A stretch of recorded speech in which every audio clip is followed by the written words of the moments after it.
Ek maak vandag 'n soudingetjie. Ons noem dit sommer spekboogies.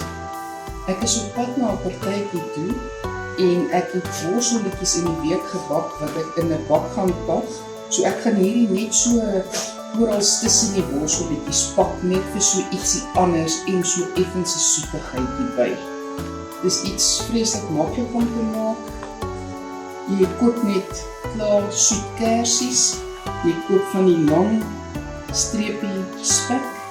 Ek het dit nou in 2 gesny want dit is te groot om die kersie te draai.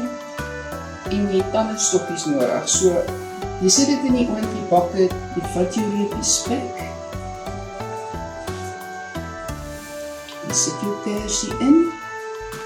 Jy draai hom toe.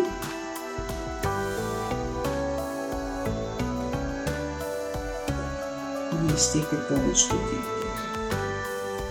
Jy kan die volreepie spek gebruik, maar dan is dit 'n vreeslike groot lomp ding om met een hapie in jou mond te sit. As jy die spekkie kleiner sny, is dit net 'n lekker hapie wat jy van die tandestokkie kan afeet. Ons het hulle nou klaar gerol. Ek gaan hulle nou in die oond sit by 180 grade en 10 minute bak op die een kant en hulle omdraai en 10 minute bak op die ander kant. As jy die spekkie meer krakerig wil hê, kan jy dit bak tot dit vir jou reg is.